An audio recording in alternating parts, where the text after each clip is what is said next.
fait, l'Europe, à travers le Fonds européen de développement régional notamment, mais aussi d'autres fonds comme le Fonds social européen ou le Fonds pour les affaires maritimes et la pêche, intervient de manière assez sensible pour réduire les disparités entre les États membres, mais aussi entre les régions et de plus en plus au sein même des régions pour lutter contre toute forme de disparité qui remettrait en cause sa cohésion.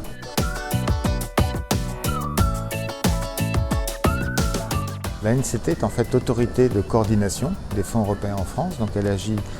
d'un côté en interministériel avec l'ensemble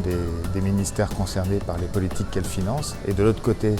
avec les régions qui sont autorités de gestion très majoritairement pour le FEDER et qui partagent cette responsabilité avec l'État pour le FSE et pour le FEAMP et le FEADER. Et en fait on est en charge d'animer l'ensemble des réseaux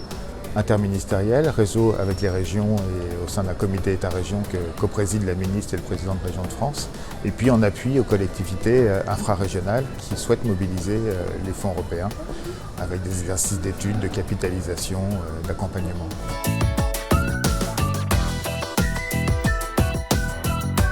Il faut qu'au moins 30% du montant consacré à ces programmes soit dédié à ce qu'on appelle le pacte vert. Et on voit que dans les projets de programme aujourd'hui, on dépasse même ce pourcentage-là. C'est devenu un enjeu majeur avec l'enjeu de l'innovation, de l'emploi, de la compétitivité. Il est presque maintenant à part égale avec ces enjeux économiques dans la mise en œuvre des fonds. Alors que ce soit par des dispositifs régionaux ou des dispositifs locaux pour aider les collectivités à s'en emparer, notamment en lutte contre le changement climatique, transition énergétique,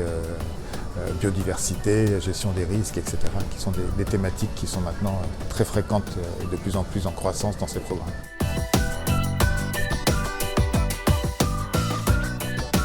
Il y a une forte réduction des écarts de développement entre territoires, ce qui est plutôt une bonne nouvelle. Par contre, l'envers de la médaille, c'est que les disparités au sein des régions tendent à s'accroître. Et donc ce qu'il faut en attendre sans doute, c'est des orientations beaucoup plus ciblées vers les territoires que par le passé. Cette dimension territoriale va être importante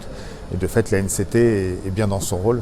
d'essayer de faire le lien entre des politiques qui sont en général très macro et très thématiques pour leur donner une dimension territoriale plus importante que par le passé.